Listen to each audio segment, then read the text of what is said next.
আজকের গল্পটি প্রাপ্তবয়স্কদের জন্যে। নমস্কার, আমি লিও, আর আপনারা শুনছেন সাসপেন্স থ্রিলার প্ল্যাটফর্ম, আপনার গল্পের প্ল্যাটফর্ম। অনেক দিন পরে আবার একটা নতুন তন্ত্রের গল্প নিয়ে আমরা হাজির হয়েছি। আজ তোমরা শুনবে লেখক শ্রী বিপ্রজিৎ ধরের কলমে হোটেল ষড়ঋতু। আজকের গল্পটি কঠোরভাবে প্রাপ্তবয়স্কদের জন্যে। আজকের গল্পের সূত্রধার ও গল্প পাঠে আমি লিও। তাহলে আসুন বেশি অপেক্ষা না করে শুরু করি আজকের আমাদের এক বিশেষ গল্প, লেখক বিপ্রজিৎ ধরের কলমে হোটেল ষড়ঋতু।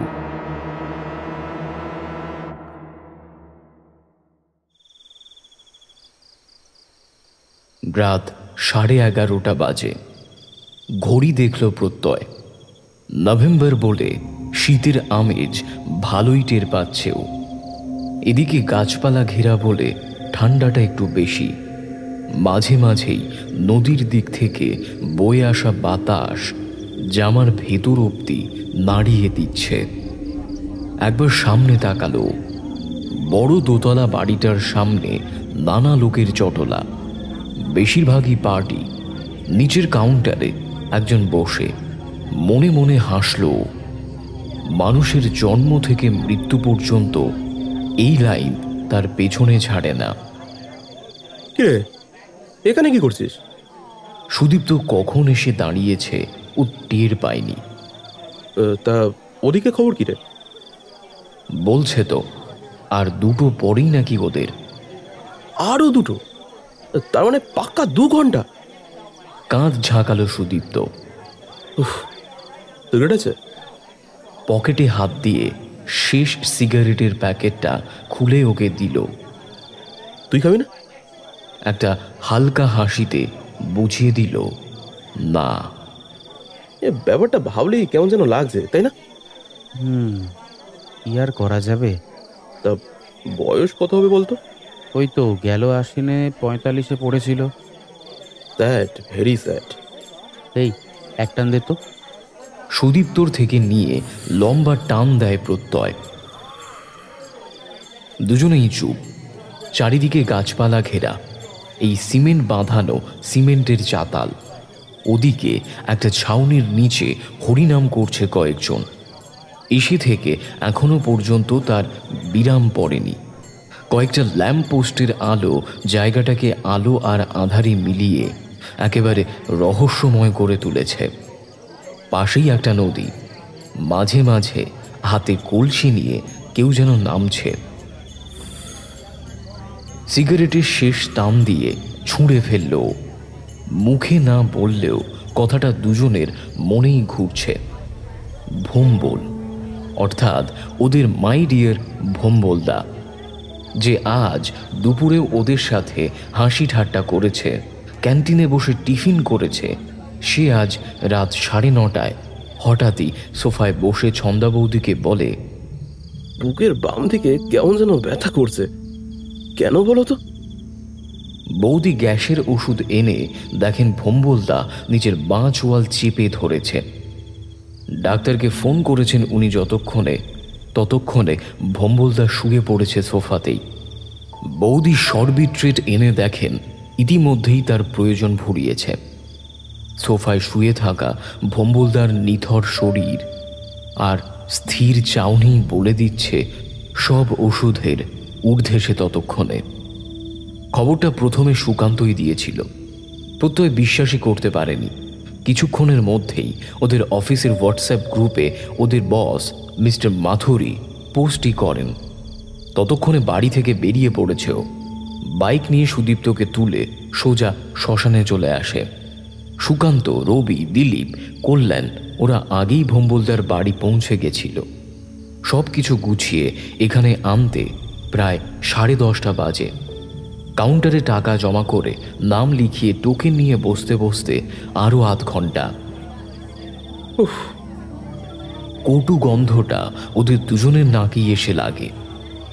হাওয়া মাঝে মাঝে উল্টো দিক থেকে বইছে, আর তার ফলে চুল্লির চিমনি বেয়ে পোড়া ধোঁয়া গন্ধটা এসে ওদের নাকে লাগছে। দাদা মানুষ মরলে পড়ানোর সময় এরকম একটা বিটকেল গন্ধ হয়, তাহলে জানতাম না এরি। সুদীপ্ত বলে, ভাবলে কেমন একটা লাগছে, তাই না? জলজ্যান্ত লোকটা আজ দুপুর অবধি আমাদের সঙ্গেই ছিল, আড্ডা দিল, বিকেলে চাও খেলো, আর এখন দেখ কয়েক ঘন্টা পরে তার কোনো অস্তিত্বই থাকবে না। এর পরের দিকগুলো ভাব, ক্রিয়াকর্মের আয়োজন, টাকা পয়সার ব্যবস্থা করা, অফিসে দৌড়াদৌড়ি, এসব তো রয়েছেই। জানিস, আমার বাণীর মুখটা খুব করে মনে পড়ছে রে। ওইটুকু মেয়েটা এই বয়সেই বাবাকে হারালো।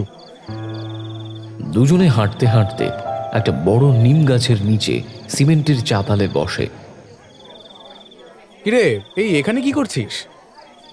কল্যাণ কখন ওদের খুঁজতে খুঁজতে এদিকে এসে বলে, তো খবর কি বল? বডি ঢুকবে চুল্লিতে এখনই। শেষ দেখা যদি দেখতে চাস তো চল, আর ঢোকানোর সময় সবাই থাকলে ভালোই হয়। ওরা দুজনে উঠে দাঁড়ায়।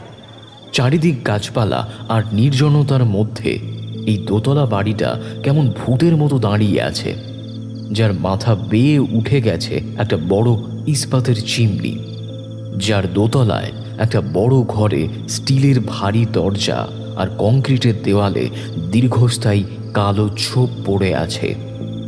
দিনরাত ওই চিমনি বেয়ে বেরোনো ধোঁয়া কত মানুষেরই ইহকালের সমাপ্তি ঘোষণা করেছে। বাঁশের তৈরি একটা চাঁচে শুয়ে আছে ভম্বলদা, একটা সাদা কাপড়ে ঢাকা, দুই চোখে তুলসী পাতা, কপালে চন্দনের আলপনা আর হালকা হাঁ করা দুটো কালো হয়ে আসা ঠোঁট। একটা মাছি সমানে ভন ভন করছে মুখের উপর, বুকের উপর কয়েকটা গাঁদার মালা। নে ধর। দিলীপ বলে। ওরা পাঁচজন মিলে ধরাধরি করে বাঁশের চাঁচ থেকে ভম্বলদাকে লোহার ভারী ট্রেতে শোয়ায়। ঘটাং, ভারী স্টিলের দরজাটা খুলে যাওয়া মাত্র ওদের সকলের গায়ে ভিতরের আগুনের উত্তাপ এসে লাগে। ভেতরটা টকটকে লাল, চৌকানো চুল্লির ভেতরের দেওয়ালে গোল গোল মুখ। বডি ঢুকে যাওয়া মাত্র ওগুলো থেকে বেরিয়ে আসবে আগুনের শিখা, আর তাতেই একজন মানুষের জীবনের পরিসমাপ্তি ঘটবে। দরজার পাশে দাঁড়িয়ে থাকা ডোম ট্রেটা ভেতরে ঠেলে দেয়। সুইচ টিপতেই ভারী দরজা নেমে আসে। মুহূর্তের মধ্যে হালকা লালচে শিখার আঁচ বাইরে দাঁড়িয়েও টের পায় ওরা। কতক্ষণ ভাই? ডোমের হাতে একটা 200 টাকার নোট গুঁজে দিয়ে প্রশ্ন করে সুকান্ত। নিচে গিয়ে বসুন, 22 নম্বর তো, হয়ে গেলেই কাউন্টারে ডাকবে। চ, আর তো কিছু করার নেই এখানে। একটা অপরিসীম ক্লান্তি আর শূন্যতা যেন ঘিরে ধরে ওদের সকলকে। এতক্ষণ শোক আর দুঃখ ছাড়িয়েও একটা কাজের তাড়া ছিল। জন্মের মতো মৃত্যুরও একটা ব্যবহারিক ঔপচারিকতা থাকে, হয়তো বেশিই থাকে।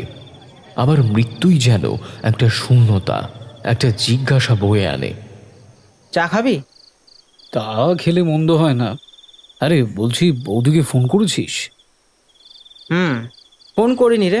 এখানে কাজকর্ম কি হলো, কতক্ষণে শেষ হবে, সেগুলো মেসেজে পাঠিয়ে দিয়েছে। ওরা 6 জনেই চুপ করে থাকে। যে বৌদি ওদের এত পরিচিত, এত কাছের, এই সময় তার সঙ্গে কথা বলতেই কেমন একটা অস্বস্তি কাজ করছে ওদের। এই হ্যাঁ রে, এই বৌদির সঙ্গে কে আছে রে? আমি মাকে রেখে এসেছি, দিদি যাবে বলল, পাশেই তো বাড়ি। এইসব সিচুয়েশন মেয়েরাই ভালো সামলাতে পারে। ওরা সবাই একটা চায়ের দোকানে বসে গ্লাস হাতে নিয়েও নাড়াচাড়া করে সবাই। খাওয়া তো উদ্দেশ্য নয়, উদ্দেশ্য সময় কাটানো। রাত ঘনাচ্ছে, এদিকে হালকা শিশির পড়ছে। দূরে অস্ফুট হরিনামের শব্দ ভেসে আসছে, মাঝে মাঝেই কান্নার শব্দ, মাঝে মাঝেই বাঁধের রাস্তা দিয়ে 1-2 গাড়ি এসে থামছে। শালা, প্রতিদিন এত লোক মরে মাইরি। এটাই এখানে না আসলে জানতে পারতিস না, জন্মের মতো মৃত্যু একটা সত্যি। সুদীপ্ত উত্তর দেয়। হঠাৎই রবি উঠে দাঁড়ায়।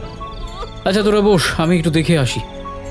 আর 15 মিনিট পরে ওরা একটা মাটির হাঁড়ি নিয়ে ঘাটের ধাপ বেয়ে নদীতে নামে। ভম্বলদার শেষ নশ্বর চিহ্নটুকু জলে মিশে যায়। কিছুক্ষণ সবাই চুপচাপ দাঁড়িয়ে থাকে, কারোর মুখে কোনো কথা নেই। ওরা 4 জন একটা গাড়ি ভাড়া করে এনেছে। তোরা এগো, আমি আর সুদীপ্ত বরং বাইকে বেরোচ্ছি। ভোম্বলদার বাড়ি যাচ্ছে, কালকে বেলার দিকে একবার আসিস কোন, ঠিক আছে? কল্যাণ বলে। ঠিক আছে, এগো তোরা। ওরা বেরিয়ে যেতেই সুদীপ্ত আর প্রত্যয় রওনা দেয়। রাতের নিস্তব্ধ রাস্তায় বাইক ছুটে চলে। রীতিমতো শীত করছে, হালকা চাদরে শীত মানছে না। আরে তা কিরকম কি খরচ হলো জানিস কিছু? কল্যাণ আর রবি মিলেই তো দিয়েছে সবটা। বলতে পারিস ভম্বলদার প্রতি এটা আমাদের শ্রদ্ধা। প্রত্যয় বাইক চালাতে চালাতেই উত্তর দেয়। দুজনে কিছুক্ষণ চুপ করে থাকে। ডাক বাংলো মোড়ে এসে সুদীপ্তকে নামিয়ে দেয় ও। এখান থেকে 1 মিনিট হাঁটলেই ওর বাড়ি। প্রত্যয় বাইক চালাচ্ছে। রাতের অন্ধকারে নির্জন রাস্তায় উড়ে যাচ্ছেও। অজস্র প্রশ্ন, অনেক অজানা অনুভূতি ওর মনে ভিড় করেছে। জীবন কখনো কখনো আমাদের হঠাৎই কিছু আঘাতের সামনে দাঁড় করিয়ে দেয়, যা আমাদের পুরো নাড়িয়ে দিয়ে যায়। তখনই ওর মনে হয় ওর পেটে মোচড় দিচ্ছে, গলার কাছে কেমন যেন শুকনো শুকনো লাগছে। খিদের আর দোষ কি? সেই বিকেলের পরে এখন রাত 1:30 অবধি পেটে কিছুই পড়েনি ওর, আর এতক্ষণ খিদের কথা তার মনেই হয়নি। অদ্ভুত আমাদের এই বেঁচে থাকা। নিজের মনেই ও হাসে। মৃত্যু, যন্ত্রণা, শোক সব কিছুকে ছাপিয়ে বড় হয়ে ওঠে খিদে, ঘুম, যৌনতা। কত সময় লাগে মানুষের আবার স্বাভাবিক জীবনে ফিরে যেতে? মনমোহনপুরের কাছে বাঁধ খুঁড়তেই ওর চোখ আটকে যায়। বাইক থেমে যায় ওর। মনমোহনপুরের বাঁকের কাছেই রাস্তার বাম হাতে একটা বড় একতলা বাড়ি। সামনে অনেকটা জায়গা নিয়ে বাগান, পেছনে একটা বড় বিল। এই অন্ধকারেও ও বুঝতে পারে একতলা বাড়িটার সামনে টানা একটা বারান্দা, আর এত রাতেও সেখানে আলো জ্বলছে। আর বাড়িটার মাথায় সাইনবোর্ডে জলজল করছে নিয়ন আলোয় হোটেল ষড়ঋতু। বাহ! আর যাই হোক, নামখানা তো জব্বর দিয়েছে। প্রত্যয় দ্রুত ভাবে ওর বাড়ি ফিরতে রাত 2টো। এত রাতে ফিরে আবার খাবার হাঙ্গামা করার অনেক জ্বালা। তার থেকে এখানেই কিছু মুখে দিয়ে নেওয়া যাক, অবশ্য যদি খোলা থাকে তো। বাইক ঘুরিয়ে ও হোটেলের গেটের সামনে থামে। মোরাম বিছানো রাস্তা। ঢুকতেই দুপাশে শাক সবজির বাগান। আশ্চর্য, এই রাস্তায় এত বড় একটা হোটেল আছে জানেই না ও। অবশ্য গত কয়েক বছরে এই রাস্তায় ও আসেনি তেমন। মোরাম পেরিয়ে বারান্দায় পা দেয় ও। ভেতরে লম্বা একটা ঘর, সারি দেওয়া কাঠের চেয়ার টেবিল। মাত্র কয়েকটা টিউবের আলোয় জায়গাটা হালকা আলোকিত। ও পাশে রান্নাঘর, তা ঠিক বোঝা যায়, কারণ মাঝে মাঝেই রান্নার শব্দ ভেসে আসছে। ও একটা টেবিলে বসে। কেউ আছো? ময়লা মালকোচা মারা ধুতি আর ফতুয়া গায়ে মাঝবয়সী একজন এগিয়ে আসে। কেমন মরা মাছের মতো ঘোলাটে দৃষ্টি তার চোখে। আচ্ছা, ভাত, ডাল, তরকারি যা আছে সব দিন, আর যদি মাছ ডিম কিছু থাকে তাও এনে দিন। লোকটা নিঃশব্দে চলে যায়। ও বসে এদিক ওদিকে দেখে। ঘরটা বেশ নিস্তব্ধ। ওই একমাত্র খদ্দের এই মুহূর্তে। টেবিলে রাখা জগ থেকে 1 গ্লাস জল খায়ও। খেয়েই কেমন যেন লাগে, অদ্ভুত একটা গন্ধ যেন জলে। ঠক। লোকটা ওর সামনে একটা খাবারের থালা নামিয়ে চলে যায়। ও কিছুক্ষণ থ হয়ে বসে থাকে। বড় স্টিলের থালা, আর তাতে কলা পাতায় বাটি চাপা করা ভাত। পাশেই বাটিগুলোতে মুগের ডাল, একটা 5 মেশালি সবজি, আলু ভাজা, 2টো ডিমের ঝোল, আর একটা বাটিতে মুরগির ঝোল আর চাটনি। ওর অবাক লাগে দেখে যে খাবার থেকে রীতিমতো ধোঁয়া উঠছে। এত রাতে এরকম গরম খাবার, এদের কি সব সময় রান্না চলে নাকি? ভাত ভেঙে ডাল মেখে নেয়। এক গরাশ মুখে দিতেই ওর শরীরে একটা শিহরণ জাগে।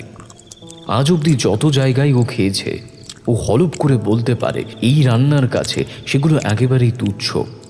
ভুল হলো, তুচ্ছাতি তুচ্ছ।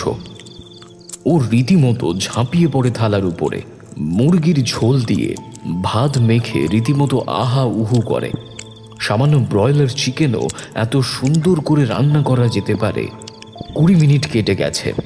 ও এর মধ্যে 6 বার ভাত নিয়েছে, 1 3 সবজি নিয়েছে, আর 1 প্লেট ঝোল নিয়েছে। 25 মিনিট পরে ও যখন খাওয়া শেষ করে উঠল, ও মোটামুটি গলা পর্যন্ত খেয়েছে। জীবনে আজ পর্যন্ত এত সুস্বাদু রান্না ও কখনো খায়নি। ও হেলে দুলে কাউন্টারে যায়। যা খেয়েছে ও কম করে 300 টাকা তো হবেই। বেঁটে মতো কালো একজন কাউন্টারে খবরের কাগজ মুখে বসে আছেন। আচ্ছা দাদা, কত হলো? ভদ্রলোক একটা আঙুল তুলে বলেন 100 টাকা। ও ভাবে ও নিশ্চয়ই ভুল শুনছে। আবার প্রশ্ন করে ও, 100 টাকা? ও বলেই ফেলে এখানে খেয়ে কিরকম তৃপ্তি পেয়েছ। ভদ্রলোক শুনে হাসেন। ওটা কি জানেন? কপাল মশাই, কপাল। সবার ভাগ্যে কি আর সবকিছু জোটে মশাই? ওনার পরের কথাগুলো কেমন যেন খাপছাড়া মনে হয় ওর। আসলে কি জানেন, সময়, যার যখন সময় হবে তাকে তো আসতেই হবে। সময় হলে না এসে আর উপায় নেই। বুঝবেন, আবার তো আসবেন, ঠিকই বুঝবেন। কৃতান্ত নাথের কথা বুঝতে একটু সময় লাগবে। মানে? এক মুঠো মৌরি মুখে ফেলে বেরিয়ে আসেও। রান্না দুর্দান্ত, সে বিষয়ে কোনো সন্দেহ নেই, কিন্তু ভদ্রলোককে বেশ পাগলাটে মনে হয় ওর। এই জন্যই হোটেলটা হয়তো দাঁড়াতে পারেনি। আধ ঘন্টা পরে ও বাড়ি ঢোকে। বাইক গ্যারেজে ঢুকিয়ে গেট লক করে ওপরে যায়। সুনিতা পাশের রুমে রিজুকে নিয়ে ঘুমিয়ে আছে। একবার সেদিকে তাকিয়ে নিঃশ্বাস ফেলেও। ওদের 8 বছরের দাম্পত্য হিমশীতল এখন। শুধু তাই নয়, রিজুই ওদের দুজনের মাঝখানে সামান্য একটা যোগসূত্র, যার উপরে দাঁড়িয়ে ওদের পোশাকি সম্পর্ক। একটা সিগারেট ধরিয়ে ব্যালকনিতে আসেও। হোয়াটসঅ্যাপে 2-3টে মেসেজের উত্তর দেয়। সিগারেট টানতে টানতেই ও টের পায় ঘুমে ওর চোখ দুটো যেন জড়িয়ে আসছে। ও অবাক হয় না, সারাদিন যা ধকল গেল, আর তার উপরে এই ফাঁসির খাওয়া। ঘুমের আর দোষ কি? কোনোভাবে ও রুমে আসে। বিছানায় নিজেকে ছুঁড়ে দিতেই ওর 2 চোখ একেবারে বুজে আসে। অতলান্ত ঘুমে তলিয়ে যায় ও।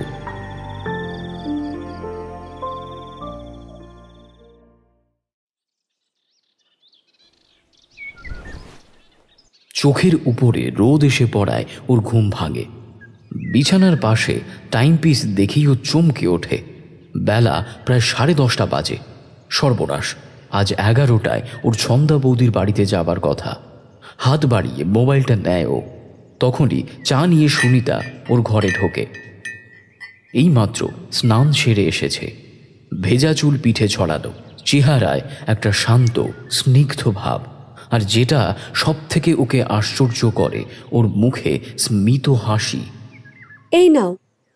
হাত বাড়িয়ে চায়ের কাপটা নেয়। পরের কথাটা শুনেই ও বিষম খায়।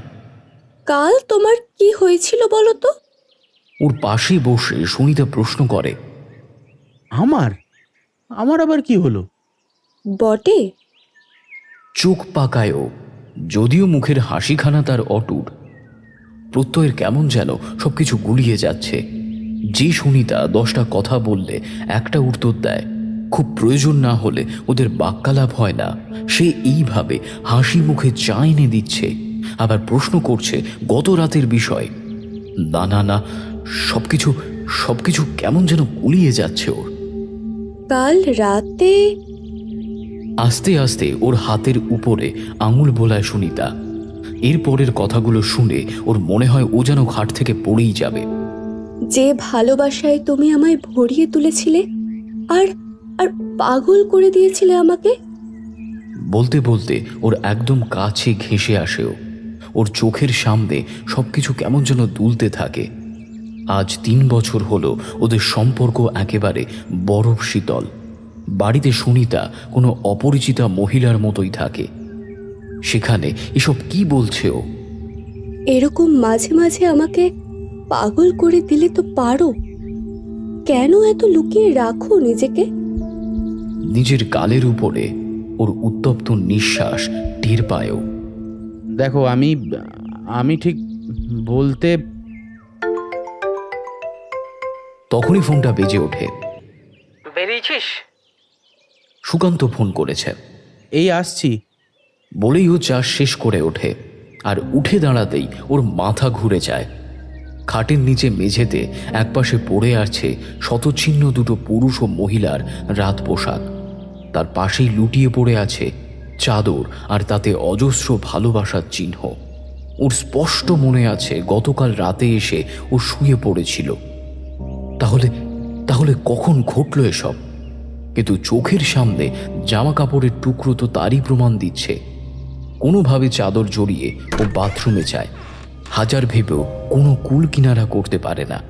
স্নান সেরেই রেডি হয়ে বাইক নিয়ে বেরোয়ও।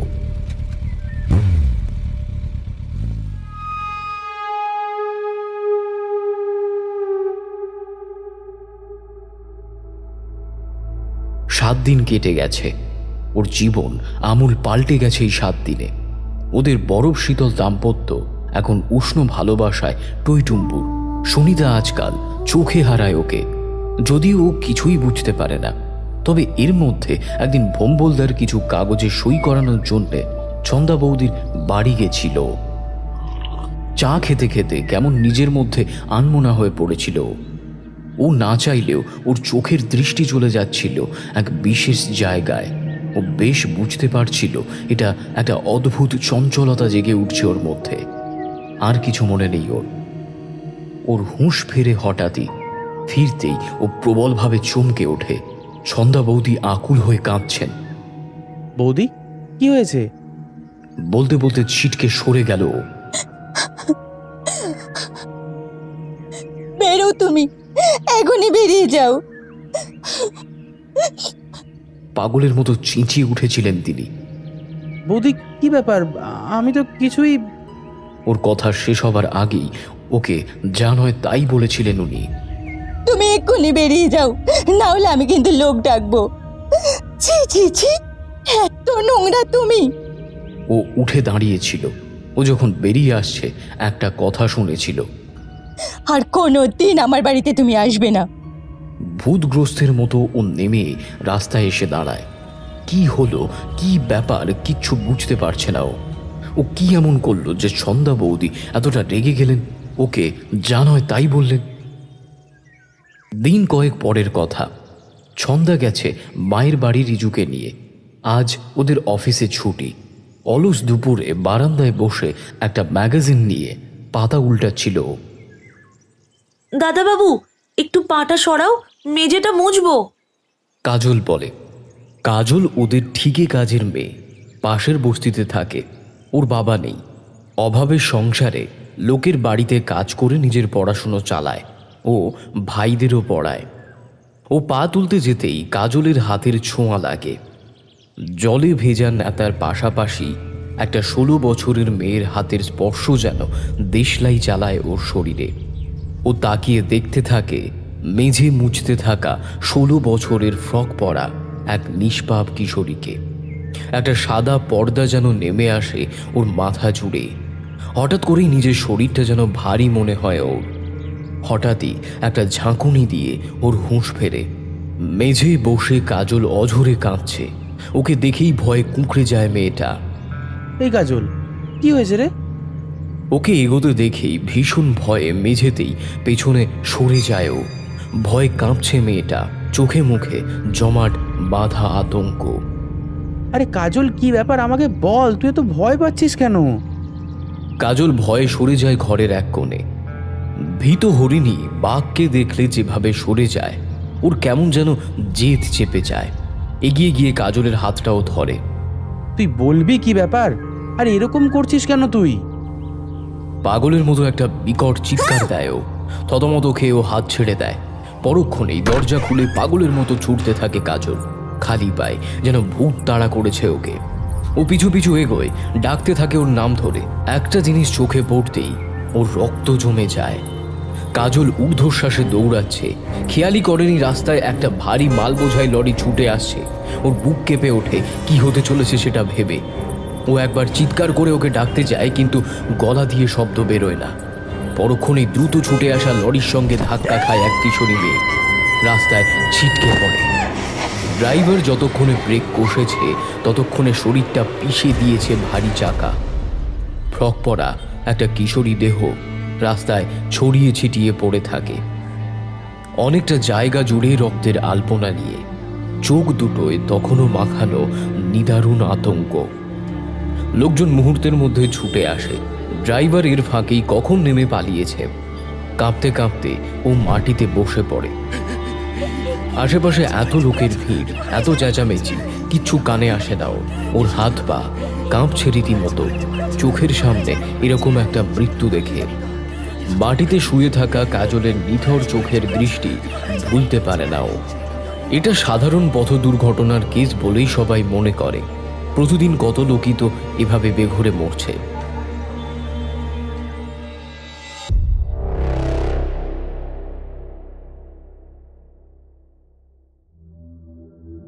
দুই সপ্তাহ কেটে গেছে। কাজলের এই অকাল মৃত্যু নাড়িয়ে দিয়ে গেছে ওকে। সুনিতা দিন কতক দুঃখ করলেও এখন অনেকটাই স্বাভাবিক হয়ে এসেছে। ভম্বলদার মৃত্যুর 1 মাস পূর্ণ হয়েছে। সেদিনের পরে আর ছন্দা বৌদির বাড়িতে ও যায়নি, কিন্তু হাজার চেষ্টা করেও দুটো জিনিস ও কিছুতেই মেলাতে পারে না। সেদিন বৌদি ওকে এভাবে তাড়িয়েই বা দিলেন কেন, আর কাজল সেদিন কি কারণে এত ভয় পেয়েছিল। আজ শনিবার, অফিস আগেই ছুটি। বাইক চালাতে চালাতে আনমনে এসবও ভাবছিল। কখন সন্ধে নেমেছে ও টেরও পায়নি। হঠাৎই ও খেয়াল করে মোহনপুরের বাঁকের কাছে চলে এসেছে ও। আর ওর চোখের সামনেই জ্বলজ্বল করছে সেই বাড়িটা। নিয়ন আলোয় জ্বলছে আর নিভছে ওর অতি পরিচিত একটা নাম। কিছুক্ষণ ওখানেই স্থানুর মতো দাঁড়িয়ে থাকে ও। বাইক নিয়ে এখানে কিভাবে সে এসে পড়ল পরিষ্কার নয় ওর কাছে। যাক, এসেই যখন পড়েছে যাওয়াই যাক। আগের দিনের মতোই আজও লোকজন নেই তেমন। এই সন্ধেবেলাতেও প্রায় ফাঁকাই। কৃতান্ত বাবুকে দেখতে পায় না ও, হয়তো কোনো কাজে গিয়েছেন। কি খাবেন? আশ্চর্য, ও বসতে না বসতেই প্রতিবার যেন মাটি ফুঁড়ে হাজির হয় এই লোকটা। কি নাম তোমার? ছারণ। হেসে ফেলে ও। চরণকে নিঘাত ছ্যারণ বলছে লোকটা। কি খাবেন? একটা দুষ্টু বুদ্ধি চাপে ওর মাথায়। চিকেন স্যুপ, ওই একটু বেশ ঝাল ঝাল করে করে দিও, আর এগ মামলেট, আর একটা গ্রিলড ভেটকি। বলেও তাকিয়ে থাকে ওর প্রতিক্রিয়া দেখার জন্যে। লোকটা চলে যায়। ও বসে মোবাইল বের করে। ধুত্তর, নেটওয়ার্ক নেই এখানে। এই নিন। স্টিলের ঢাকনা দেওয়া দুটো বড় প্লেট এনে নামিয়ে রাখে লোকটা। আশ্চর্য, ও যাওয়ার 2 মিনিটও তো হয়নি। কৌতূহল আর বিস্ময় একসঙ্গে কাজ করে ওর মনে। থাকতে না পেরে ঢাকনা সরায়ও। এক রাশ ধোঁয়ার আড়ালে প্লেটের উপরে শুয়ে দুটো ফালি ফালি করে রান্না করা গ্রিলড ভেটকি, পাশেই স্যালাড, আর এক প্লেটে নিখুঁত দুটো এগ মার্মালেড। সাদা জলের মাঝে হলুদ দ্বীপের মতো উঁচি আছে কুসুম দুটো, আর তার পাশেই যত্ন করে রাখা নাইফ ও ফর্ক। মাথা কাজ করে না ওর। কিভাবে সম্ভব মাত্র 2 মিনিটের মধ্যে ধোঁয়া ওঠা এরকম খাবার পরিবেশন করা? একটু দোনামোনা করেই ও চামচে একটু ভেটকি তুলে নিয়ে মুখে পড়ে শব্দটার সাথেই ওর চোখ বুজে আসে। নিঃশব্দে ও খাওয়া শেষ করে। এর মাঝেই বাটিতে স্যুপও চলে আসে। মুখ দিয়েই ও হাঁস হুস করে। এত ঝাল, কিন্তু স্বাদ যে স্বর্গীয়। ওর কি মনে হয় ও 1 প্লেট বেকন আর সসেজ দিতে বলে। 5 মিনিট পরেই তা দিয়েও যায় সে। ওর বিস্ময় বোধ হয় ছাপিয়ে একটাই অনুভূতি কাজ করছে, এখানে বোধ করি পৃথিবীর যে কোনো খাবারই পাওয়া যায় এবং যে রাঁধুনি সে বোধ করি মনের মতোই করে রান্না করে। খাওয়া শেষ করেও আগের দিনের রান্নাকে যেন ছাপিয়ে গেছে আজকের রান্না। কি খাবার পছন্দ হলো? কৃতান্তবাবু কখন এসে ক্যাশ কাউন্টারে বসেছেন তা ও বুঝতেই পারেনি। কথা না বাড়িয়ে 100 টাকার একটা নোট এগিয়ে দেয়। আচ্ছা, আপনারা কেন এই জঙ্গলে পড়ে আছেন বলুন তো? আপনার হোটেল যদি কোনো বড় শহরে হতো তাহলে 5 স্টার হোটেলও কিন্তু ফেল মেরে যেত। আহা করে হাসেন ভদ্রলোক। ওটা হয় না, যার যেখানে জায়গা, যার যা কাজ তাকে তো সেখানেই থাকতে হবে। ঠোঁট উল্টে ও বেরিয়ে আসে। ভদ্রলোক যে পাগল তাতে কোনো সন্দেহ নেই, না হলেই বনে বাদারে এভাবে পড়ে আছেনই বা কেন উনিই জানেন। বাইক স্টার্ট করেও আগের দিনের খাবারে যেন একটা আবেশ করা অনুভূতি ছিল, আর আজকের খাবারে যেন একটা গনগনে অনুভূতি, একটা আগুনের হলকা যেন ওর শরীরে বইছে, টের পায়ও। বাড়ির সামনে পৌঁছাতেই ওর মেজাজ খারাপ হয়। নেড়ি কুকুর দুটো আবার বাড়ির সামনেটা নোংরা করে রেখেছে। পর মুহূর্তেই ও দেখে কেউ কেউ শব্দে দুটো কুকুরই যেন ছুটে পালাচ্ছে। আশ্চর্য, ওকে দেখে এভাবে পালানোর কি হলো? রাতে সামান্য কারণে সুনিতার সঙ্গে একটু ঝগড়া হয় ওর, কিন্তু তারপরেই ও অবাক হয়ে দেখে সুনিতা গালে হাত দিয়ে দাঁড়িয়ে আছে, চোখ বেয়ে গড়িয়ে পড়ছে জল, মুখে অবিশ্বাসের চাউনি। তুমি তুমি আমার গায়ে? আশ্চর্য তো, ও কখন করলো এসব? নিতা শোনো, আরে আরে আরে শোনো নিতা। কিছু বলার আগেই সুনিতা পাশের ঘরে চলে যায়, রিজুকে নিয়ে দরজা বন্ধ করে। বেচারা রিজু কাঁদতে শুরু করে কিছু না বুঝেই, কিন্তু একটা জিনিস ও খেয়াল করে, সুনিতার ডান গালে 5 আঙুলের ছাপ। কিন্তু কিভাবে হলো এটা ভেবে কোনো কুল কিনারা পায় না ও। ব্যালকনিতে এসে দাঁড়ায়। ওরে মা, মারে ওরে মারে, মরে গেলাম রে, ওরে মারে, মরে গেলাম রে, ওরে মারে, ওরে মা, ওরে মারে। উফ, নিজের কান চেপে ধরেও। ওর বাড়ির একটু দূরেই ফুটপাতে একটা হাবাতে ভিখারি থাকে। মাঝে মাঝেই রাতে ব্যথায় এভাবে চিৎকার করে ওঠে। অনেক সময় ও মাঝে মাঝেই খাবারও জল দিয়ে আসে। আজকে এই মুহূর্তে ওর মাথা দপ করে চলে উঠল।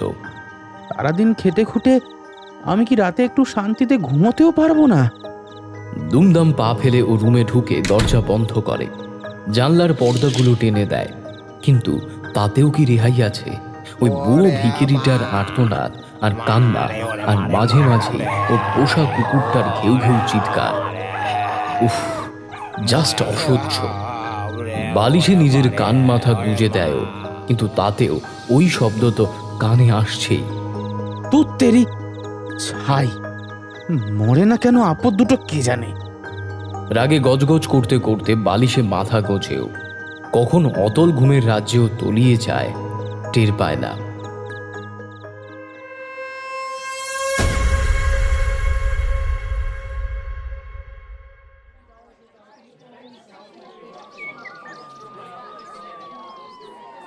পরদিন সকালে ওর ঘুম ভাঙে অনেক মানুষের গলা শুনে, পুলিশের গাড়ির শব্দে। কৌতূহল বশত ও ব্যালকনিতে আসে। দূরে রাস্তার ওপারে ফুটপাতে অনেক মানুষের জটলা। একটু ঝুঁকে দেখেও এত ভিড় কিসে। কৌতূহলী হয়ে একটা পাঞ্জাবি গায়ে গলিয়ে ও নিচে নামে, পায়ে পায়ে পৌঁছে যায় জটলাটার মুখে। একটু উঁকি দিতেই ওর হৃৎপিণ্ড যেন খামচে ধরে কেউ।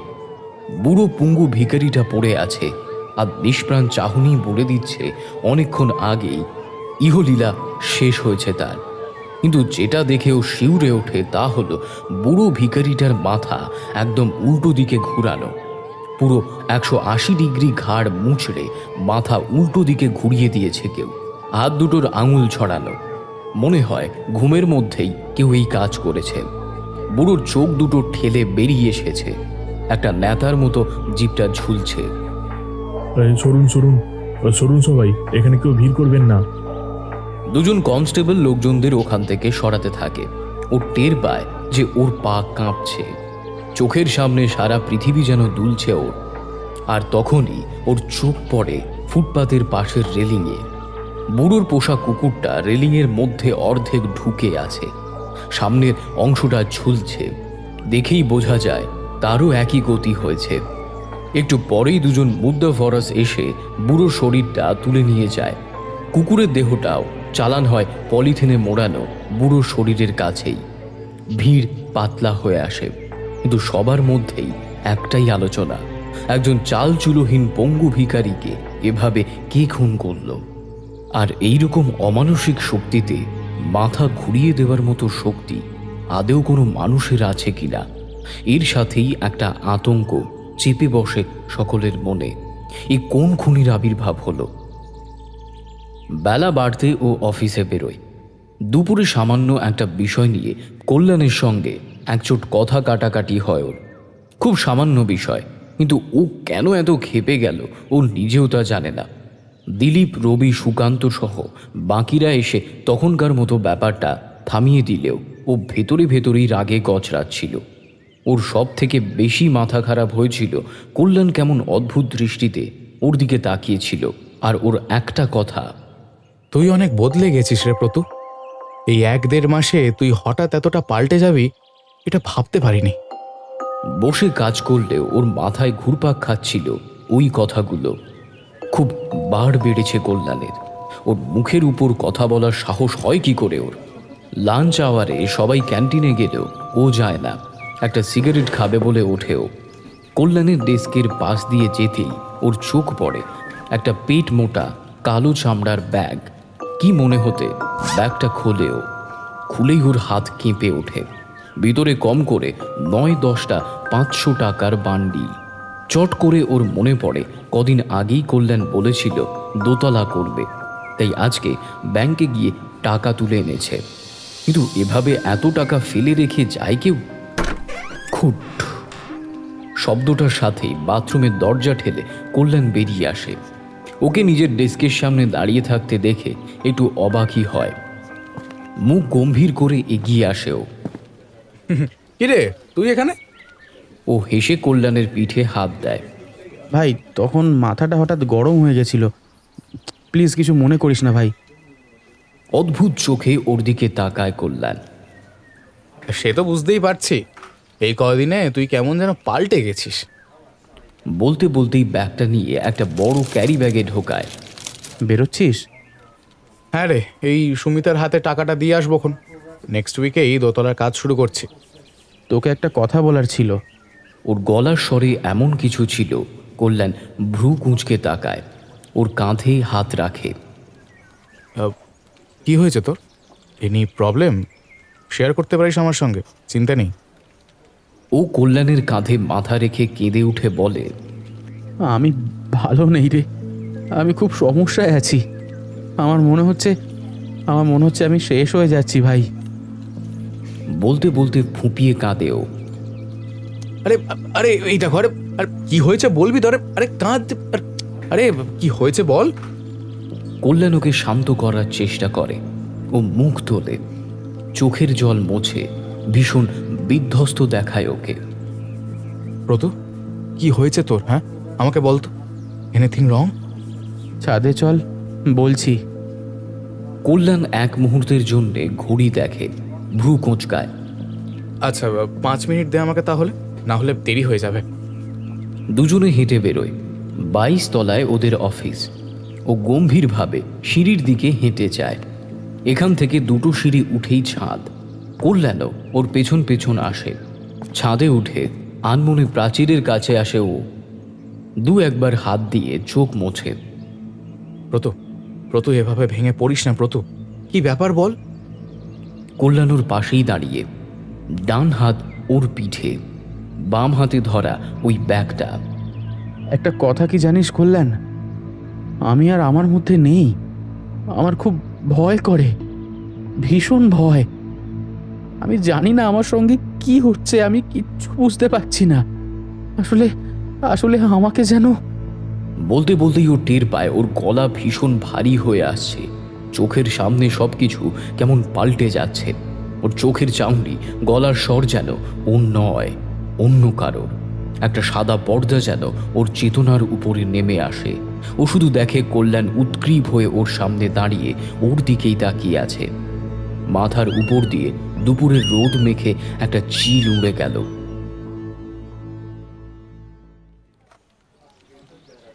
এক ঘন্টা পরের কথা। নিচে অফিসে রিসেপশনে বসেছিল সবাই। ও, রবি, দিলীপ, সুকান্ত, সুদীপ্ত, অনিমেষ সবাই। মিস্টার মাথুর খুব গম্ভীর মুখে বসে আছেন ওদের সামনেই। ওরা বসে অপেক্ষা করছে। আধ ঘন্টা আগে কল্যাণ দত্ত নামে ওদেরই একজন স্টাফ ছাদে গিয়ে লাফ দিয়ে আত্মহত্যা করেছে। সোজা 23 তলা থেকে মাটিতে আছড়ে পড়ায় শরীরের আর বিশেষ কিছু নেই। একটা রক্তের ফোয়ারার মাঝে একটা তালগোল পাকিয়ে যাওয়া মাংসের পিণ্ডের মতো পড়ে আছে কল্যাণ। সাইরেন বাজিয়ে একটা পুলিশের গাড়ি ঢোকে। এর পরের 3 ঘন্টা ওদের সবার জবানবন্দি নেওয়া হয়। প্রত্যেককে আলাদা আলাদা করে জিজ্ঞাসাবাদ করা, সব কিছুই হয়। বলতে গেলে ওরা সবাই শকড। বুঝলি ভাই, আমাদের অফিসে শনির দৃষ্টি পড়েছে একেবারে। অনিমেষ বলে, আমারও তাই মনে হয়। 1.5 মাস আগে ভোম্বলদা আর আজকে কল্যাণ। দিলীপ বলে, আমি এখনো বিশ্বাস করতে পারছি না। আজকে অফিসে এসে এত কথা হলো, বললো লাঞ্চ আওয়ারে বেরিয়ে যাবে, কি একটা কাজ আছে। হ্যাঁ রে, প্রত্যয় কল্যাণকে তো তুই লাস্টটা দেখিয়েছিলি, তাই না? হ্যাঁ, আমি লাঞ্চ করব বলে তো উঠছিলাম, কল্যাণও বলল বেরোবে। আমি বেরোনোর আগেই তো বেরিয়ে যায়, কিন্তু এরকম কিছু ঘটবে আমি তো ভাবিও নি। বলতে বলতে কেঁপে ওঠেও। শেষটুকু মিথ্যে বলল। ও জানে না ও কল্যাণের সঙ্গে দাঁড়িয়ে কথা বলছিল, কিন্তু এরপরে কি হলো কিচ্ছু মনে নেই ওর। ভাবতে পারছি না কল্যাণের মতো এত লাইভলি, এত ব্রাইট, এত হাসি খুশি একটা ইয়াং ম্যান এরকম সাংঘাতিক কিছু করবে। I am so shocked. Mister Mathur মন্তব্য করেন, ঠিক আছে, আপনারা আজকে বাড়ি যেতে পারেন, কিন্তু এই মুহূর্তে কেউ কলকাতা ছেড়ে বাইরে কোথাও যাবেন না। আর যেতে গেলে অবশ্যই আমাদের আগে থেকে জানাবেন। সিসিটিভি ফুটেজ আমরা নিয়ে যাচ্ছি, আপনাদের কিন্তু থানায় আসতে হবে পরবর্তীতে। গম্ভীরভাবে কথাটা বলেই অফিসের রুদ্রনাথ বাগচি বেরিয়ে যায়। মোবাইলে দেখে নেয় রাত 9টা বাজে। বিধ্বস্ত অবসন্ন মনে ওরা একে একে বাইরে আসে। কাউকে বিদায় জানানোর ইচ্ছাটুকুও আজ কারোর মধ্যে নেই। সবাই ভীষণ আঘাত পেয়েছে। যতটা না দুঃখ, তার থেকেও বেশি মানসিক আঘাত। রাত 10টায় বাড়ি ফেরেও বাইক পার্ক করে গেট বন্ধ করে আলো নিভিয়ে ভিতরে যায়। সুনিতা আগেই আলো নিভিয়ে রিজুকে নিয়ে ঘুমিয়ে পড়েছে। জামা কাপড় ছেড়ে অফিসের ব্যাগটা খুলতে গিয়েই ও সাপে কামড়ানোর মতন করে পেছনে ছিটকে আসে। ওর অফিসের ব্যাগে উঁকি দিচ্ছে কল্যাণের পেট মোটা চামড়ার ব্যাগটা। ও দেয়ালে হেলান দিয়ে দাঁড়িয়ে আছে, চোখ বড় বড় হয়ে গেছে উত্তেজনায়। হাঁপড়ের মতো বুকটা উঠছে আর নামছে। কে ওটা ওর ব্যাগে চালান করলো? কে ওকে এভাবে ভাসাতে চায়? ওর মনে আছে ও আর কল্যাণ শেষ অবধি একসাথে ছাদে গেছিল, কিন্তু এরপরে কি হয়েছে তা ওর মনে নেই। কিন্তু কেন জানি না এখন ওর মনে হচ্ছে কল্যাণকে কেউ ধাক্কা দিয়ে ফেলে দিয়েছে। কিন্তু সেটা কি ওর চলে যাবার পরে? আর কে ওর ব্যাগে কোন সময়ে এই টাকা ভর্তি ব্যাগটা চালান করলো? কে হতে পারে? মাথা কাজ করছে না ওর, কেমন যেন দম বন্ধ হয়ে আসছে। এই মুহূর্তে একটু তরল পেলে বড় ভালো হতো। ঠান্ডা মাথায় ভাবতেও পারত, কিন্তু সুনিতা বাড়িতে ওসব খাওয়া একদম পছন্দ করে না। আর এত রাতে কোনো বারও খোলা থাকবে না। হঠাৎই ওর মাথায় আসে একটা জায়গা আছে, সেখানে অবশ্যই সব কিছু মেলে। এটাও মিলবে। ওর শান্ত, ভীত আর উত্তেজিত স্নায়ুকে ঠান্ডা করতে পারে একমাত্র এটাই। 5 মিনিটের মধ্যে একটা জ্যাকেট পরে আবার বাইক নিয়ে বেরোয়ও।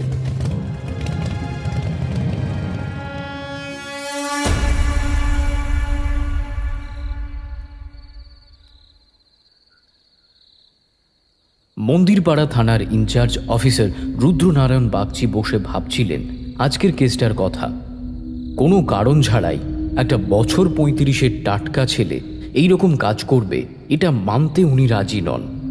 একটা জিনিস ওনাকে ভাবাচ্ছে, কল্যাণ দত্ত আজকেই ব্যাংক থেকে 5 লক্ষ টাকা তুলেছিল, কিন্তু সেই টাকাটা মিসিং। ইতিমধ্যেই তিনি সবার পেছনেই লোক লাগিয়ে দিয়েছেন। ওনার অনুমান বলছে 5 লাখ টাকার সঙ্গে এই মৃত্যুর সম্পর্ক তো আছেই, আর এতে অফিসেরই কেউ জড়িত। কিন্তু সবার ব্যাগ 2-3 বার খনা তল্লাশি হয়েছে, টাকা তো মেলেনি। এতে উনি আরও নিশ্চিন্ত যে এটা খুন, আত্মহত্যা নয়। অপরাধী এত বোকা কখনোই নয় যে টাকাটা নিজের কাছে রাখবে। কিন্তু টাকাটা গেল কোথায়? আরেকবার কল্যাণ দত্ত, দিলীপ বাসু ও সুকান্ত দত্ত সবার ওয়ার্কিং প্রোফাইলগুলো ভালো করে খুঁটিয়ে দেখতে শুরু করেন উনি। স্যার, জয়নাল ডাকলো পাশের ঘর থেকে। বলো, কিছু পেলে? স্যার একটু এদিকে আসবেন।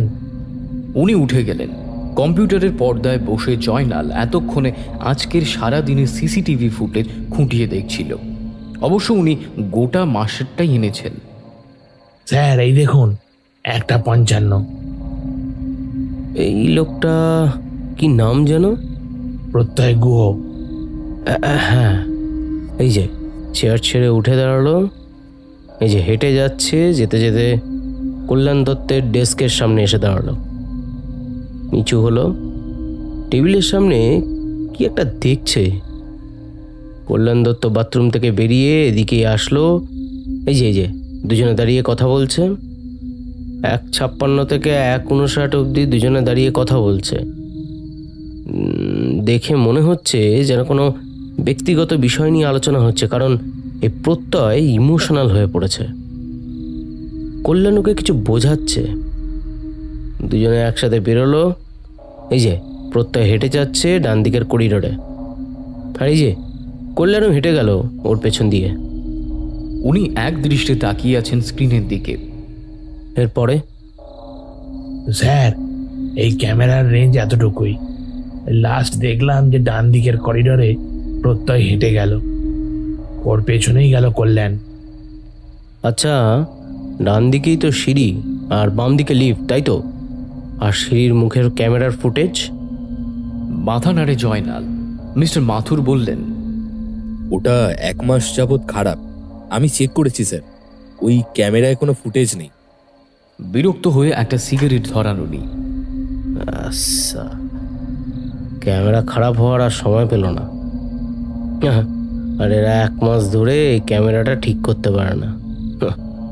ননসেন্স, তো ইরেসপন্সিবল। ওনার খুব মনে হয় কল্যাণ আত্মহত্যা করেনি, কারণ শেষ 2:02-তে কল্যাণ হেঁটে যাচ্ছে সিঁড়ির দিকে, আর 2:11-তে ঘটনাটা ঘটেছে। 9 মিনিটে কি এমন হতে পারে একজন মানুষের যে সে আত্মহত্যার সিদ্ধান্ত নেয়? স্যার স্যার স্যার স্যার এদিকে দেখুন স্যার।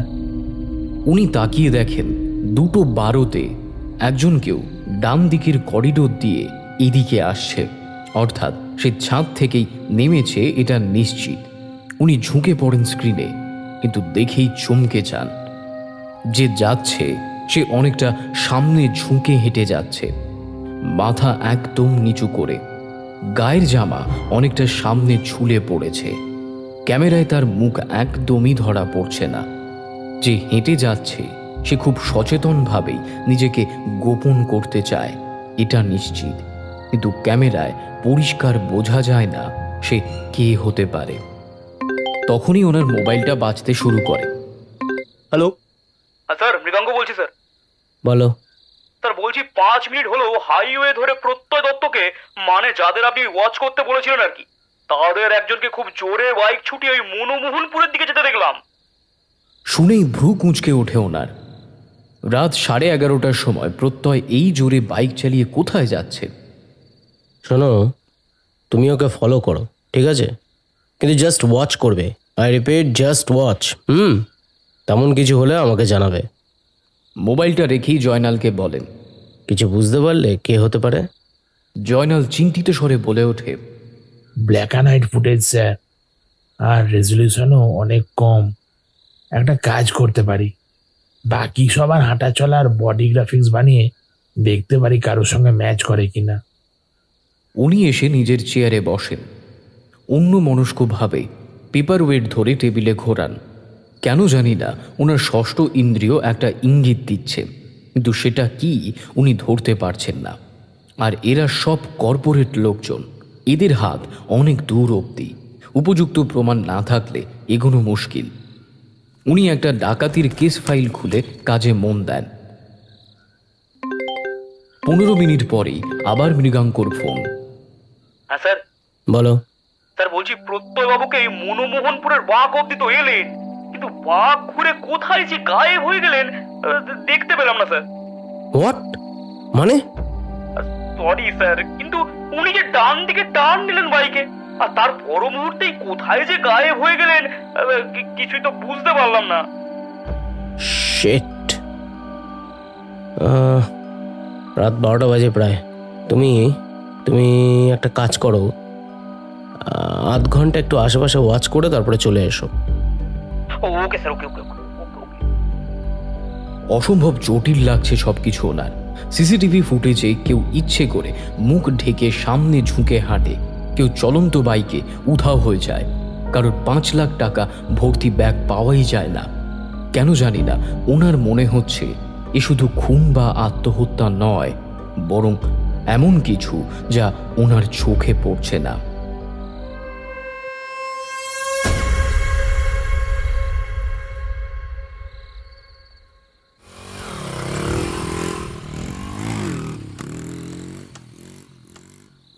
বাইক থামায় প্রত্যয়। মনমোহনপুরের বাঁকের একটু আগেই হালকা কুয়াশা হঠাৎ রাস্তা ঘিরে ধরে। হঠাৎ করেই কুয়াশায় ঢেকে গেছিল চারিদিক, অথচ এই কুয়াশার মধ্যেই হোটেলের আলোয় ভরা সাইনবোর্ড। চিনতে ওর কোনো রকম ভুল হয়নি। নেমে এগোয়েও। অদ্ভুত একটা মাদকতা নামছে ওর শরীর জুড়ে। ধীরে ধীরে যেন এক অন্য কেউ জেগে উঠছে ওর মধ্যে। কেন জানি না ওর মনে হচ্ছে জীবন একটাই, কোনো কাঙ্ক্ষিত বা পরম আশার কোনো জিনিসকে তাই ভুলে যেতে নেই, তাকে পাবো না বলে ছেড়ে দিতে নেই, বরং আষ্টে পৃষ্ঠে নিজের কামনা দিয়ে জড়িয়ে ধরতে হয় তাকে। বারবার করে শুধু তারই কথা ভাবতে হয়, আর যেভাবেই হোক তাকে কেড়ে নিতে হয়। যা আমরা প্রতি মুহূর্তে চাই, সারা জীবন ধরে চাই, তাকে ছেড়ে দেওয়া, ভুলে যাওয়া মোটেই উচিত নয়। ও ভিতরে ঢোকে। আসুন আসুন। কৃতান্তবাবুর মুখে স্মিত হাসি। উনি বসে আছেন, আর ওনার হাতের মধ্যে ছটফট করছে একটা পাখি। ওর সপ্রশ্ন দৃষ্টি অনুসরণ করেই উনি বলেন, এটা হরিয়াল পাখি, এর রোস্ট খুব সুস্বাদু, খেয়েছেন কখনো? সম্মোহিতের মতো মাথা নেড়ে না বলে। যান গিয়ে বসুন। ও টেবিলে বসতেই ছ্যারন এক বাটি ধোঁয়া ওঠা স্যুপ রেখে যায়। স্যুপের রং হালকা গোলাপি, আর তা থেকে ধোঁয়া উঠছে। হালকা মাংসের গন্ধ ওর নাকে এসে লাগে। 1 চামচ মুখে দেয়ও। ওর মাথায় যেন বৈদ্যুতিক শক লাগে। মুখের মধ্যে মাখনের মতো নরম তুলতুলে মাংসের টুকরো। ভীষণ ঝাল অথচ সুস্বাদু গোলাপি স্যুপ যেন ও স্নায়ুতন্ত্রে আঘাত হানে। গোগ্রাসে 1 বাটি স্যুপ শেষ করেও। খাওয়া শেষ হতেই হরিয়ালের রোস্ট এসে যায় টেবিলে। একটা নয়, 2-2টো। ঝাঁপিয়ে পড়েও। খেতে খেতেই ওর মনে পড়ে সেই কোন কৈশোরে বইতে পড়েছিল হরিয়ালের মাংস নাকি খুব সুস্বাদু। আজ মর্মে মর্মে কথাটার অর্থ ও উপলব্ধি করতে পারে। মিনিট 20 পরে খাওয়া শেষ করেও হাত ধুতে যায় বেসিনে। ওর সারা মুখে গোলাপি স্যুপ লেগে রয়েছে, জামাতেও পড়েছে কিছুটা। ভালো করে জলে ধুতেই একটা ব্যাপার হয়, ওর মুখ, চোয়াল, ঠোঁট বেয়ে হালকা লাল জলের ধারা নামতে শুরু করে। বেসিনের আয়নায় একবার নিজেকে তাকিয়ে দেখেও। ওর ঠোঁট বেয়ে গড়িয়ে আসছে হালকা লাল জলের ধারা। মুখ মুছে কাউন্টার যায়ও। রাখুন মশাই। অবাক হয়ও। কেন? আলতো হেসে কৃতান্তবাবু বলেন, দাম আমার আগেই পাওয়া হয়ে গেছে। আপনি পা দেওয়ার সাথে সাথেই দাম আমি পেয়ে গেছি। কি বলছেন? আমি তো কিছুই বুঝতে পারছি না। ভদ্রলোক দেয়ালে হেলান দেন। ও বুঝবেন না, তবে জেনে রাখুন, যে কোনো খাবারের একটা মূল্য থাকে, তো সেটা আমার আগেই পাওয়া হয়ে গেছে। এ বেটা বদ্ধ উন্মাদ। বিড়বিড় করতে করতে ও বাইরে এসে বাইক স্টার্ট দেয়। কি ঝাল মশলা দিয়েছিল কে জানে, বাপরে, মুখের ভেতরটা এখনো জ্বলছে। বাইক চালাতে চালাতেই ও মুখ হাঁ করে অনেকবার, জিপটা অনেকটা বের করে আনে। ঠান্ডা বাতাসের সংস্পর্শে জ্বলুনি কমলেও তৃষ্ণা পায় ভীষণ। ওর গলা যেন শুকিয়ে কাঠ হয়ে গেছে ওর মনে হয়। রাত 2:30, ঘুম আসছে না কিছুতেই। 2 বোতল জল খাবার পরেও ওর বুক যেন জ্বলে যাচ্ছে আগুনে, গলা শুকিয়ে কাঠ হয়ে আসছে। না, ঘুম আর হবে না আজ তার রাতে। ও উঠে দরজা খুলে বাইরে আসে।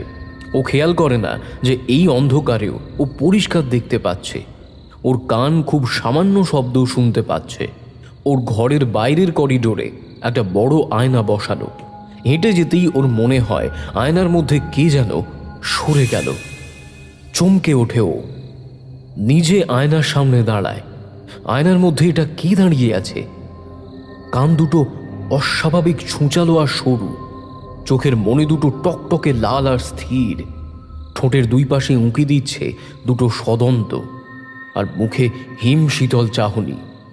একটা ঠান্ডা হাসি ফুটে ওঠে ওর ঠোঁটে। আয়নায় দাঁড়িয়ে থাকা আরেকজনের মুখেও হাসি ফোটে। চকিতেও মুখ ঘোরায়। ব্যালকনিতে একটা বিড়াল। সুনিতার খুব নাওটা বিড়ালটা।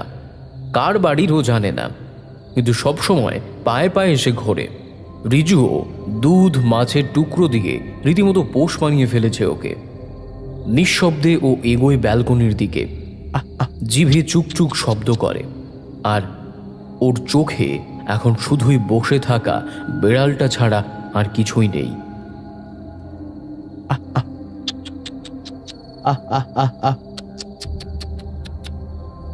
জিভে শীষের মতো শব্দ করেও। বিড়ালটা কান খাড়া করে, হঠাৎই উঠে বসে। ওর চোখ দুটো সতর্ক হয়ে ওঠে। এদিকে প্রত্যয় অনেকটা এগিয়ে এসেছে। ব্যালকনিতে চাঁদের আলোয় দেখা যায় বিড়ালটা উঠে দাঁড়িয়েছে। তার ছায়া পড়েছে মেঝেতে। আরেকজন মানুষ অনেকটা সামনে ঝুঁকে হাত দুটো বাড়িয়ে এগিয়ে আসছে। তার লম্বা আঙুলের ছায়া পড়েছে মেঝেতে। বিড়ালটার লেজ খাড়া করে। সে টের পেয়েছে তার বিপদ। একটা লাফ দেয় ব্যালকনির রেলিংয়ে ওঠার জন্যে।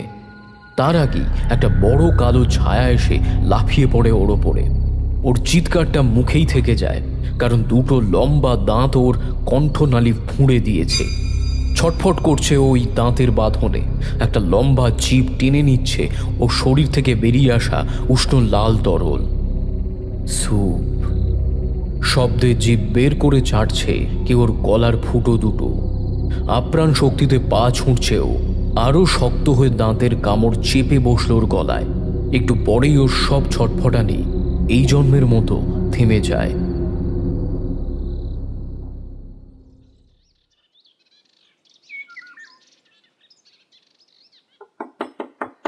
সশব্দে দরজা ধাক্কা দিচ্ছে কেউ। আজকাল কি যে হয় ওর, রাতে ঘুম আসতে চায় না কিছুতেই, আর আসলে সকালের দিকে ভাঙতেও চায় না। এভাবে দরজায় ধাক্কা দিচ্ছে কে? সুনিতার উত্তেজিত গলা শোনা যায়। এই এই কি হলো, ওঠো তাড়াতাড়ি। উঠতে গিয়েও ও খেয়াল করে ঠোঁট আর গলার কাছে কি একটা চটচট করছে। ও মুখটা একটু মুছে সাড়া দেয়, আসছি। দরজা খুলতেই দেখে সুনিতার ঘাবড়ানো মুখ, কেমন ভয় ওর চোখে মুখে। এদিকে এসো। ও পিছু পিছু একটু হাঁটতেই যা দেখে তাতে মুহূর্তের মধ্যে ওর ঘুম ছুটে যায়। খুব জোর ধাক্কা মারে কেউ যেন ওর স্নায়ুতে। গোটা ব্যালকনি জুড়ে ছড়িয়ে ছিটিয়ে আছে বিড়ালের লোম, ছিন্ন ভিন্ন চামড়া, আর শরীরের অংশগুলো যেন কেউ কেটে ছড়িয়ে দিয়েছে। দেয়ালে রক্তের ছাপ। ওর চোখ হাঁ হয়ে যায় দেখে। আমার খুব ভয় করছে। কদিন আগে ওই বুড়ো ভিখারিটা কেমন ভাবে মরলো, আর তার আগে কাজলের রাস্তা পেরোতে গিয়ে মৃত্যু, আর এখন এই ভীষণ ভয় করছে আমার। দাঁড়াও, এসব কিছু পরিষ্কার করার ব্যবস্থা করি আগে। হ্যাঁ, তাই করো। তবে জানি না বাবা, এসব কেন হচ্ছে। তারপরই ওর চোখের দিকে তাকিয়ে বলে, গভীর রাতে এভাবে ব্যালকনিতে এসে একটা বিড়ালকে কেউ এভাবে মারতে পারে? আর আর আমরা কেউই তো কিছু টের পেলাম না। তোমার কি মনে হয় আমি মেরেছি? বেশ রেগে গিয়েই ও বলে, ও মা, আমি কি তাই বললাম নাকি? এটা তো ভেবে দেখো, এভাবে আমাদের ব্যালকনিতে এসে একটা বিড়ালকে এভাবে কে মারতে পারে? সে তো আমাদেরও মারতে পারতো, তাই না? দেখো সুনিতা, এটাও তো হতে পারে যে অন্য কোনো বিড়াল ওকে আঁচড়ে কামড়ে মেরে ফেলেছে, বা কেউ হয়তো আমাদের উপর রাগে ফেলে দিয়ে গেছে। আরে এখন আগে থেকে এসব কিছু ভাবছো কেন? যা খুশি করো, আমার আর ভালো লাগছে না বাপু। আমি রেজুকে নিয়ে কয়েকদিন মায়ের কাছ থেকে আসবো। মেজাজ ভীষণ খারাপ হয় ওর। এই সুনিতার স্বভাব, একটু কিছু হলেই কথায় কথায় মায়ের বাড়ি যাওয়া। একজন সাফাই কর্মীকে ডেকে কোনোভাবে সব কিছু পরিষ্কার করায় ও।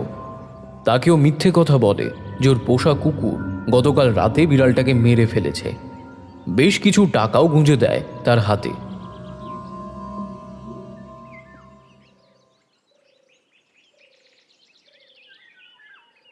नरेश केमन जेनो मिटी मिटी हासे ओर दिके ताकिए।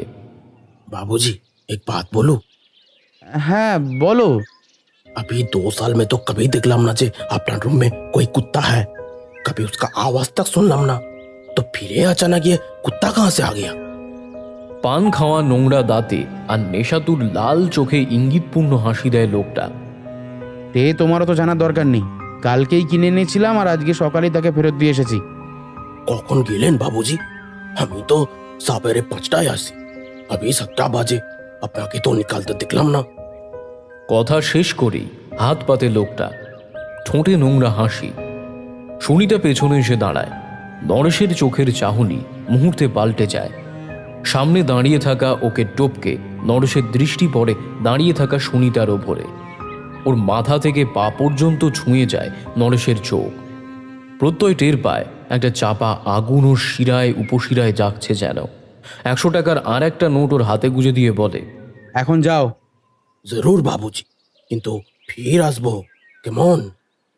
হাতের টাকাটায় একটা চুমু খেয়ে সিঁড়ি বেয়ে নেমে যায় লোকটা। স্নান সেরে খেতে বসেও একটু ভাত মুখে তুলতেই যেন সারা শরীর গুলিয়ে ওঠে। কোনোভাবে দৌড়ে বেসিনে গিয়ে বমি করে দেয়। কি হলো তোমার? শরীর খারাপ লাগছে? সুনিতা জিজ্ঞেস করে। ও কথা বলার মতো অবস্থায় নেই, কোনোভাবে এসে চেয়ারে বসে। নরম গলায়ও বলে, আজকে অফিস না গেলেই নয় তো কি, বাড়িতে বসে সারাদিন তোমার ওই গজগজানি শুনবো? বেশ রুক্ষভাবেও বলে, যা ভালো বোঝো করো। রাগে দুমদাম পা ফেলে চলে যায় ও 1 গ্লাস জল খেতে চায়। ওর পাকস্থলী গুলিয়ে বমি উঠে আসে। গলা জিভ যেন আগুনে পুড়ে যাচ্ছে। চোখ দুটো ভীষণ কড়কড় করছে ওর। ওভাবে অফিসে গেলে আর 5 জনের মাঝে একেবারেই ভালো লাগবে না ওর। কোনোভাবে জামা কাপড় পরে বেরোয়ও প্রায় 2 ঘন্টা পর।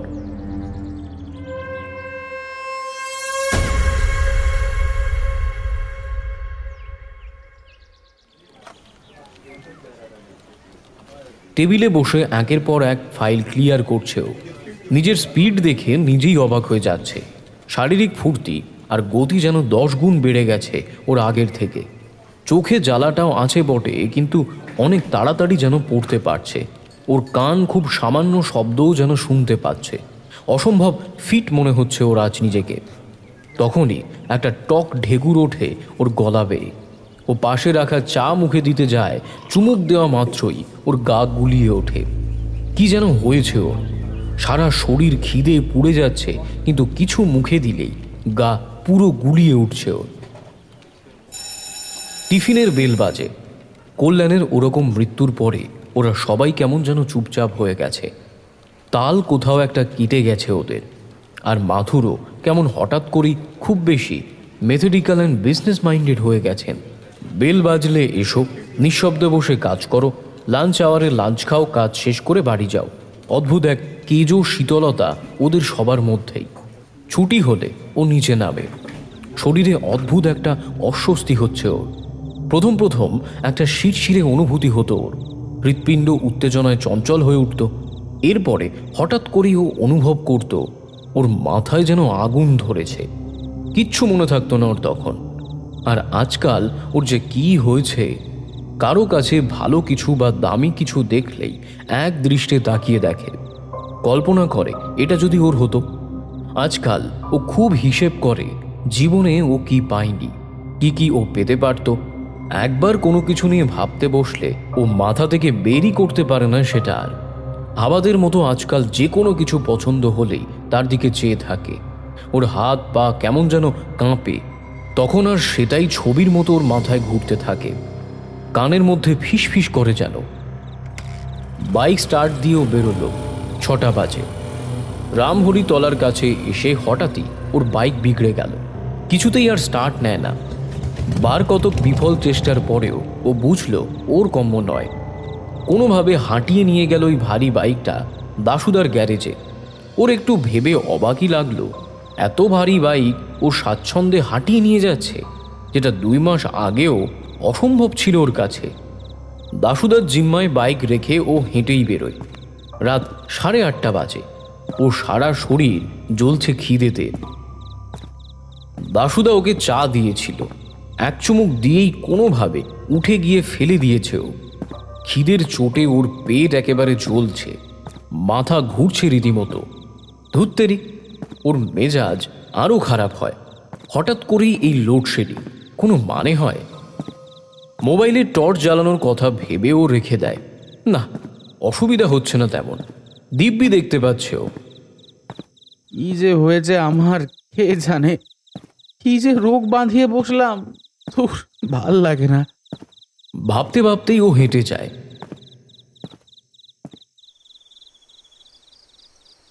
রাত 8টার দিকে দেশি মদের আড্ডা থেকে বেরোয় নরেশ। আজ গলা পর্যন্ত নেশা করেছে ও। মেজাজ বহুত খুশ ও রাজ। ভগবান একদিনে মুখ তুলে চেয়েছেন। ও ভাবছিল 2-1 দিনের মধ্যেই ও প্রত্যয়বাবুদের বাড়ি যাবে। তার আগে আজকেই সুযোগ চলে এলো। সকালবেলায় বিড়ালটার ওই অবস্থা দেখে 2-2 4 করতে বেশি সময় ওর লাগেনি। বলে কিনা কুকুর মেরেছে। ব্যাটা ঢপবাজ। আর একটু চেপে ধরতেই কেমন ফসফস করে পরপর 2 100 টাকার নোট বের করে দিল। তার মানে ব্যাটা টের পেয়েছে, আর টের পেয়েছি বলেই ভয় পেয়েছে। নেশায় রাস্তা উঁচু নিচু লাগছে ওর। ওই প্রত্যয় লোকটা তো জানেই না ও সেদিন রাতে ওকে ঢুকতে আর বেরোতে দেখেছিল। ভীষণ অবাক হয়েছিল নরেশ। কেমন ভূতগ্রস্তের মতো প্রত্যয়বাবু অত গভীর রাতে পা টিপে টিপে কোথায় হেঁটে গেলেন, আর কিছু সময় পরে ওভাবে পা টিপে টিপে আসলেনই বা কেন? আর তার পরদিন সকালেই বুড়ো ভিখিরিটার আর কুকুরটার লাশ পাওয়া যায়। থেমে রাস্তার একপাশে দাঁড়িয়ে জল বিয়োগ করেও। এসব ভদ্রলোকদের হাড়ে হাড়ে চেনেও। এরা রাম ভীতু হয়, একটু চেপে ধরলেই প্যান্ট ভিজিয়ে ফেলে। সুযোগ যখনও পেয়েছে ও আর ছাড়বে না, যতটা পারবে দুইয়ে নেবে। আর ওর বউটা, আহা, ওর সারা শরীর রোমাঞ্চিত হয়ে ওঠে। ভগবান যখন এতটা সুযোগ করে দিচ্ছেন, আর বাকিটুকু কি দেবেন না? আবার হাঁটা শুরু করে ও। মাঝে মাঝেই হোঁচট খায়। ওর মন রঙিন কল্পনায় ভরপুর। কিছুটা গিয়েই ও থামে বিড়ি ধরানোর জন্যে। এদিকটা বেশ নির্জন। একটু এগিয়ে গেল বাম হাতে ঝিনাই পুকুর, আর রাস্তার ডান দিকে ঝোপ জঙ্গল। বাঁশের ঝাড় অনেকটা জায়গা নিয়ে। লুঙ্গির ভাঁজ থেকে একটা বিড়ি বের করেও। নেশার ঘোরে ঠিক মতো দেশলাই জ্বালতে পারে না। তৃতীয়বারের চেষ্টায় যখন বিড়িটা ধরায়, তখনই ডান দিকের ঝোপের মধ্যে খচমচ শব্দ হয়। দূর, খটাস বা শেয়াল হবে হয়তো। দাঁড়িয়ে চোখ বুজে কয়েকটা লম্বা সুকটান দেয়ও। চোখ বুজে ও রঙিন ভবিষ্যৎ নিয়ে ভাবে। তখনই ওর মনে হয় কেউ ওর পেছনে সরে গেল। ও চোখ খোলে। নেশার ঘোরে থাকলেও ওর মনে হয় এইমাত্র ঝোপ থেকে বেরিয়ে ওকে ছুঁয়ে কেউ চলে গেল। কারণ ওর স্পষ্ট মনে আছে পিঠে কারোর স্পর্শও পেয়েছে। একটু অবাকই হয় ও। রাত 9টার সময় এদিকে কি আবার আসবে? হাতের বিড়িটা শেষ হয়ে এলে ছুঁড়ে ফেলে দেয় ও ঝোঁপে। আর একটা বিড়ি বের করে ধরাবে বলে, তখনই একটা কাশির শব্দ শুনতে পায় ও। কোনো ভুল নেই, মানুষের গলার কাশির শব্দ পরিষ্কার শুনেছে ও। কেউ ফুঁ দিয়ে ওর হাতের দেশলাই কাঠিটা নিভিয়ে দেয়। পুরো ঘাবড়ে গেছে ও। নেশা পুরোপুরি ছুটে গেছে ওর। ভেতরে একটা প্রবল অনুভূতি হচ্ছে ওর, যার নাম ভয়। কে? ওর নিজের গলা ওর নিজের কানেই ভাঙা ভাঙা শোনায়। এক ফোঁটা ঘাম ওর কপাল বেয়ে গড়িয়ে পড়ে। তখনই পাশের ঝোপটা খুব নড়ে ওঠে। ও সেই দিকেই তাকায়। একটু নড়াচড়ার পরেই ঝোপটা নিষ্পন্ধ হয়ে যায়। ও সেই দিকেই তাকিয়েছিল, খেয়াল করেনি কখন এই অন্ধকারে ওর সামনে কে একজন দাঁড়িয়েছে। অন্ধকারে ও টের পায় ওর সামনে এসে যে দাঁড়িয়েছে সে একজন মানুষ। আর এই অন্ধকারেও তার চোখ দুটো ভারী উজ্জ্বল। হালকা গড়গড় শব্দ যেন তার মুখে। ও দেশলাইটা জ্বালায়, জ্বালাতেই ও চমকে ওঠে। আপনি এখানে? অনেক প্রশ্নের সাথে একটা গভীর ভয় দানা বাঁধে ওর মনে। ইনি এত রাতে এখানে এরকম ঘাপটি মেরে কি করছেন? আগন্তুক নিঃশব্দে হাসে, গা শিরশির করা হাসি। আর একবার নিজের জিভ বের করে ঠোঁট চাটে। নরেশের সমস্ত নেশা কেটে গেছে। দরদর করে ঘামছেও। ও বুঝতে পারছে খুব খারাপ কিছু একটা ঘটতে যাচ্ছে ওর সাথে। বাবু, আমি কাউকে বলবো না। বাবু, বিশ্বাস করুন, আমি কিছুই দেখিনি। নিজের মুখের কথা শেষ করতে পারেনি ও, কারণ তার আগেই ও রাস্তায় ছিটকে পড়েছে। আর আগন্তুক ঝাঁপিয়ে পড়েছে ওর উপরে, যেভাবে বাঘ শিকারের উপরে ঝাঁপিয়ে পড়ে। পরবর্তী কয়েক মুহূর্তে চাপা গর্জন, গড়গড় শব্দ আর হাড় ভাঙা শব্দ। এর কিছু পরেই ভেঙে আসে চপ চপ চপ শব্দ। আর মাঝে মাঝে ভারী দাঁতে মাংস ছিঁড়ে খাচ্ছে যেন কেউ। নরেশের নিথর চোখ দুটো তখনও অবাক বিস্ময়ে চেয়ে আছে আকাশের দিকে।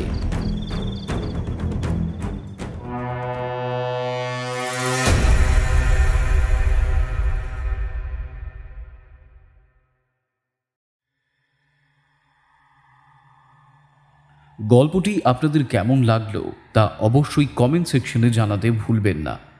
ভালো লাগলে অবশ্যই চ্যানেলটিকে সাবস্ক্রাইব করে পাশের বেল নোটিফিকেশনটি অল করে দেবেন, যাতে সমস্ত গল্পের আপডেট সবার আগে আপনার কাছে পৌঁছাতে পারে। এরপর শুনবেন দ্বিতীয় পর্ব, যা ইতিমধ্যে আমাদের চ্যানেলে প্রকাশিত হয়েছে।